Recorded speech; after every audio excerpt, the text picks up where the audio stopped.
What's up, y'all? Y'all know who it is, your boy JP here, hoping to make your install life a whole lot easier, man. I got something very special today. This is the Invision Digital Dash by Autometer, and it is going inside of the Grand Marquis. Now, since this is gonna be a new addition, I wanna go ahead and do a quick unboxing. I wanna go over the wiring, explain that for you, and then next video, we're gonna show how we're gonna actually mold it inside my original dash. Things first, right out the box, you're gonna get the screen. The screen is right at 13¼ inches wide.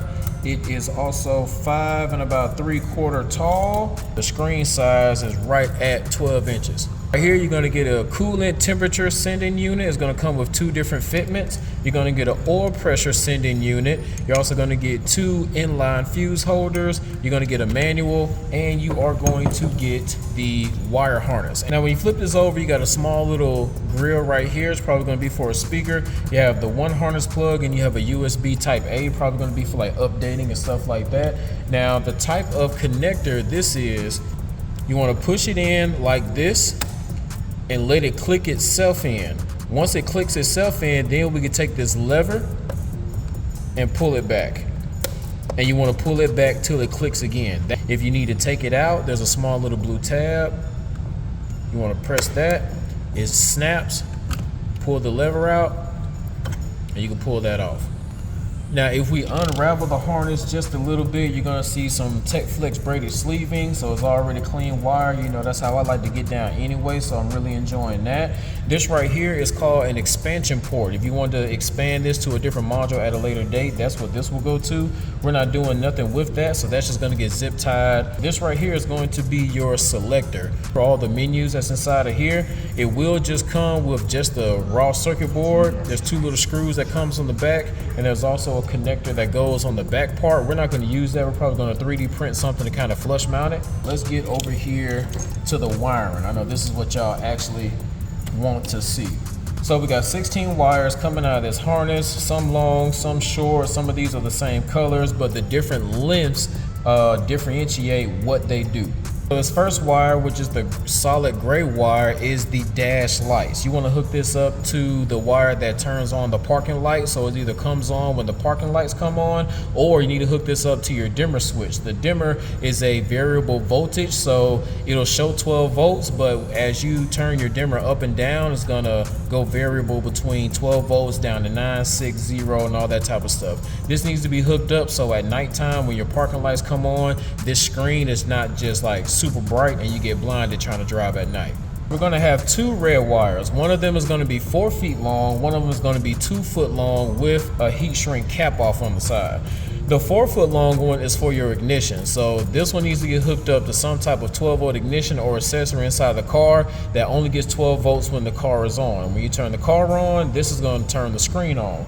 This one right here is going to actually be a 12 volt output. Now, this output is designed for a speed sensor that needs to be turned on, but if you don't have that inside your car, you can use this to turn on any type of aftermarket accessory. It's probably low current, so what I would do is I'll probably use this to trigger a relay and then let the relay power the other stuff. Now, if you don't have ignition right behind the cluster, you can take this to the fuse box, and that's one of the reasons why they bring 2 inline fuse holders with it. This one can be for ignition and this one could be for the constant. Speaking of constant, the solid pink is the 12 volt constant wire, or the battery wire, memory wire, whatever we want to call it. You can either run this straight to the constant 12 volts at the fuse box or run that straight to the battery. Use the inline fuse holder that's provided for that. We're going to have 3 black wires, 1 4 foot, 2 2 foots. These are brown wires. The manual says that they want you to give this its own clean chassis ground, so either run it to the battery straight to the negative or find you a non-painted piece of metal inside the vehicle to run this to, so the screen is going to be grounded. Now, the 2 2 footers are going to be just in case your speed sensor needs to be grounded, but if everything's working properly, then you don't necessarily need to use these 2. Green with the red stripe is going to go to your high beam circuit. Blue with the white stripe is going to go to your left turn signal wire. Blue with the red stripe is going to go to your right turn signal wire. We got the green with the white stripe that's going to be the temp sender wire. So I'm going to run this wire out to the engine bay, which is why this wire is so long, and you want to install it to the new temp sensor. Now, purple is going to be speed sense. This is how it's going to monitor how fast you're going. So this goes to the speed sense circuit inside the car. So we got solid brown. Solid brown is going to be the oil pressure sensor. Now you take out your old oil pressure sender unit, install this inside of it, and it does come with this little fitment just in case you need it. And then you will put a ring terminal on the end of that wire and then hook that up to this.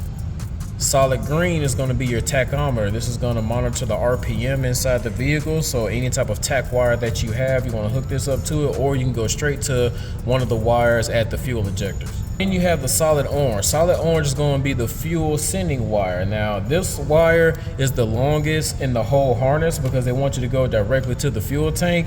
I'm pretty sure if you have a fuel sending wire behind the cluster or inside the vehicle that you can probably hook that up directly to it.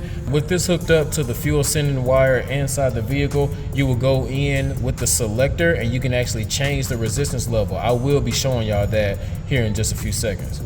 And the last wire is brown with the white stripe. Now this brown with the white stripe wire goes directly to your check engine light or any type of warning light that your original instrument cluster had. You can hook this directly to it, so if anything happens where you have a check engine light that pops up, it will show up on the dash. Now that is all the wiring. I know you guys want to see what this actually looks like, so we want to plug it in.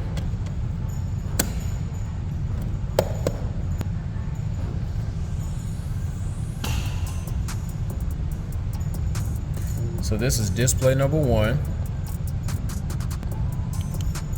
I'm gonna click it, go to display, twist it to go down number two.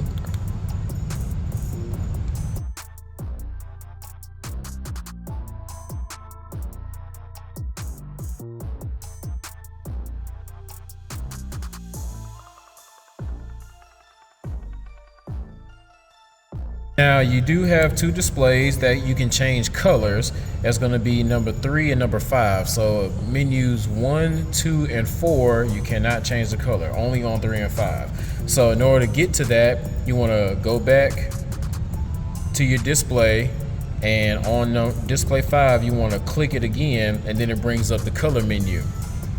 And you can go through gray, blue, red, green, purple, yellow, orange, pink, teal, white, and you can disable the gears. So let's go to disable gears. That means it turns those gears off. What I want to do is go back to display 3 and show you all the color options there. Go to display and you just click on 3. It'll be blue, red, green, which was probably going to be the one that I would pick, purple, yellow, orange, pink, teal, which is a fire color if you got a teal car, and you got the white. The white is too close to the gray for me. I think I'm gonna go green and pick that one. You click on fuel level, you can disable or enable a low fuel warning, and all that pretty much means is that if we enable low fuel, when the gas gets low, it's gonna pop up that you ain't got no gas once you get to a certain spot. And you can disable it if you want to, because of course you can see it, but I will keep that enabled. Fuel sensor, this is what I was saying, this is why you need to run that long orange wire down to the fuel pump or tap into the fuel sending wire inside the car, because you would need to check which ohm level you have inside the vehicle. I googled my car, and my car is a 73 to 10 ohm, so we will pick this 73 to 10 ohm. Now you see we have linear and non-linear. Non-linear is going to be if we're using the factory fuel sending, and if we have an aftermarket sending unit, that would be linear. If we choose the wrong one, then it could mean that this will be inaccurate as far as it being full or empty. So I guess 73 ohms would read empty and 10 ohms would read full. Since we're using the factory one, we're gonna choose non-linear, and then we're just gonna fill the tank up and then see if it reads full on here. And hopefully that works like how it's supposed to. Alright y'all, but that's about it for this one. I hope you guys found some type of value in going over the wiring and the menus inside this new Invision Digital Dash that's going inside the Grand Marquis. If you guys found any value in this video, please hit that like button. Don't forget to subscribe, share, comment if you want to. Make sure you hit that notification bell so you guys don't miss out on any more content on us building this Grand Marquis up to make it show ready, because you don't want to miss how we're going to try to transform this into this. I don't exactly know how I'm going to do it yet, but I got a couple ideas. So till next time, it's your boy JP signing out, man. God bless y'all. Peace.